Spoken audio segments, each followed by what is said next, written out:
Assalomu alaykum. Bugun sizlar bilan yordamga muhtoj bolalarga oilada axloqiy tarbiya berishning ahamiyati mavzusida suhbatlashamiz. Rejalarga to'xtaladigan bo'lsak, yordamga muhtoj bolalar tushunchasi va ularning psixologik pedagogik xususiyatlari, oilada axloqiy tarbiyaning asosiy yo'nalishlari, yordamga muhtoj bolalar bilan ishlashda ota-onaning roli, yordamga muhtoj bolalarda axloqiy sifatlarni shakllantirishning o'ziga xos jihatlari va axloqiy tarbiyada muammolar va ularni bartaraf etish yo'llari rejalar asosida bugungi mavzuni ko'rib chiqamiz. Yordamga muhtoj bolalar deganda biz jismoniy jihatdan psixik, aqliy, nutqiy yoki ijtimoiy rivojlanishda turli sabablar tufayli qiyinchiliklarga duch keluvchi bolalarni tushunamiz. Bunday bolalarning rivojlanish jarayoni individual yondashuvni ko'proq e'tibor va qo'llab-quvvatlashni talab qiladi. Oila esa bola uchun birlamchi tarbiya muhitidir. Aynan oilada uning xarakteri, xulq-atvori, axloqiy qarashlari, o'ziga va atrofdagilarga munosabati shakllanadi. Yordamga muhtoj bolalar uchun esa oilaviy tarbiya yanada muhim hisoblanadi, chunki ular jamiyat bilan munosabatga kirishishda murakkabliklarga duch keladi. Shu sababli oilada axloqiy tarbiya ularning to'laqonli shaxs sifatida rivojlanishi uchun eng muhim omillardan biri hisoblanadi. Axloqiy tarbiyaning mazmuni va vazifalariga to'xtaladigan bo'lsak, birinchi navbatda axloqiy tarbiya bu bolada odob, axloq normalari, ijtimoiy qoidalar, yaxshilik, halollik, yordamsevarlik, mas'uliyat, hurmat kabi sifatlarni shakllantirish jarayonidir. Yordamga muhtoj bolalarda bu jarayonning o'ziga xos xususiyatlari mavjud. Axloqiy tarbiyaning vazifalari esa bolaga jamiyatda yashash qoidalarini o'rgatish, birinchi navbatda to'g'ri va noto'g'rini farqlashni shakllantirish, mehr-oqibat, hurmat, sabr kabi tuyg'ularni rivojlantirish, xulq-atvorni boshqarish ko'nikmalarini shakllantirish, mustaqillik, mas'uliyat va o'ziga ishonchni kuchaytirish. Yordamga muhtoj bolalarda axloqiy sifatlar sekin shakllanishi mumkin. Shuning uchun oilada bu yo'nalishlarda izchil, yumshoq va tushunarli ishlar olib borilishi kerak bo'ladi. Oilada axloqiy tarbiyaning asosiy yo'nalishlari bu mehr va g'amxo'rlik orqali tarbiya. Yordamga muhtoj bola o'zini qadrlashni his qilishi uchun ota-onaning mehribon, sokin, quvvatlovchi munosabati zarur. Mehr va ishonch axloqiy rivojlanishning asosidir. Mehnat tarbiyasi va mas'uliyat hissi bolaning yoshiga mos oddiy vazifalar, masalan, o'yinchoqlarni yig'ish, o'z buyumlariga egalik qilish, oilaviy yumushlarda ishtirok etish va unga mas'uliyatni his qilishni, irodani va intizomni o'rgatadi. Muomala madaniyati va ijtimoiy ko'nikmalarni o'rgatish. Bunga quyidagilar kiradi: salomlashish, minnatdorchilik bildirish, navbatni kutish, boshqalarni eshitish, muloyim gapirish. Yordamga muhtoj bolalar bu qoidalarni ko'proq takrorlash, namunaviy ko'rsatma va qo'llab-quvvatlashlar orqali o'zlashtiradilar.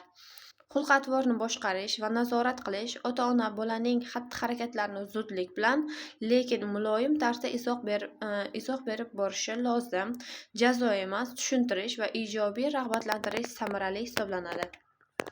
Yordamga muhtoj bolalar bilan ishlashda ota-onaning roli va ota-onaning asosiy vazifalariga to'xtalamiz. Birinchi navbatda bolaning individual xususiyatlarini hisobga olish, sabr va tushuncha bilan yondashish, psixologik qo'llab-quvvatlash, uy sharoitida tarbiyaviy mashg'ulotlar tashkil etish, mutaxassislar ko'rsatmalariga amal qilish. Yordamga muhtoj bola ota-onaning e'tiboriga ko'proq muhtoj bo'ladi. Ota-onaning ijobiy munosabati albatta bu yerda talab etiladi. Bola uchun eng muhim turtki bo'lib xizmat qiladi. Axloqiy tarbiyada muammolar va ularni bartaraf etish yo'llari mavjud. Eng ko'p uchraydigan muammolarga to'xtaladigan bo'lsak, bu ota-onalarning psixologik yoki pedagogik bilimlarining yetishmasligi albatta, va ikkinchisi esa bola bilan muomalada qo'pollik, agressiya yoki ortiqcha talabchanlik. Tarbiyada izchillikning yo'qligi. Mutaxassislar, psixolog, logoped yoki defektologlar bilan hamkorlik qilinmasligi asosiy muammolardir va bularni bartaraf etish yo'llarini ko'rib chiqamiz. Birinchi navbatda ota-onalarni pedagogik savodxon qilish, ya'ni seminar, treninglar, maslahatlar orqali oila ichida tinch, iliq muloqot muhitini yaratish. Tarbiyada izchil va bir xil talab qo'yish, mutaxassislar bilan muntazam muloqot va uy vazifalarini bajarish.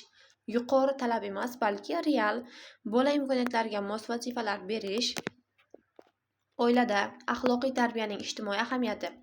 Oilada beriladigan axloqiy tarbiya yordamga muhtoj bolalar uchun juda katta ijtimoiy ahamiyatga ega. Ularning jamiyatga moslashuvi, tengdoshlar bilan do'stona munosabat qurishi, mustaqil qaror qabul qilish, o'ziga ishonch hissini his ettirish, hayotga ijobiy qarashi, shularning barchasi axloqiy tarbiya orqali shakllanadi.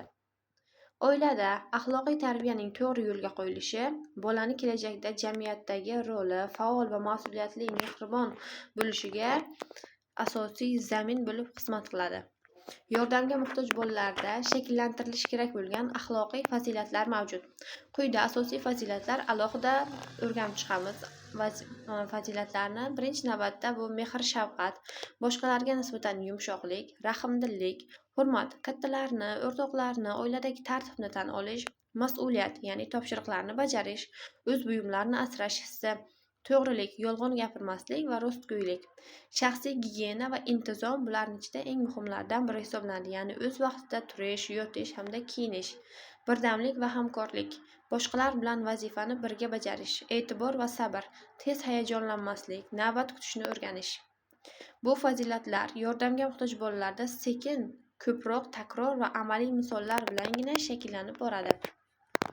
Oilada axloqiy tarbiya berishda qo'llaniladigan metod va usullar birinchi navbatda bu shaxsiy namuna berish usuli, ya'ni ota-onaning o'z xatti-harakatlari bola uchun eng kuchli o'rgatuvchi omildir.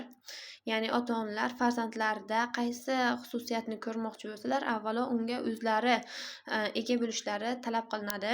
Kundalik hayot vazifalaridan foydalanish, ya'ni ovqatlanish, kiyinish, mehmon kutish kabi oddiy jarayonlar tarbiya uchun eng yaxshi misollardir. Rag'batlantirish va ijobiy mustahkamlash, kichik muvaffaqiyatlarni ham talab qo'yish, bolaning motivatsiyasini oshirish orqali amalga oshirish.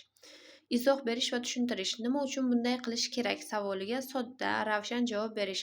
Rolli o'yinlar va imitatsiya bolada ijtimoiy rollarni shakllantiradi. Do'st, mehmon hamda yordamchi sifatida bolalarda ularga bilimlarni berishga yordam beradi. Vizual materiallar, ya'ni piktogramma, rasmlar, jadval, belgilar yordamida muhtoj bolalar uchun juda samarali hisoblanadi.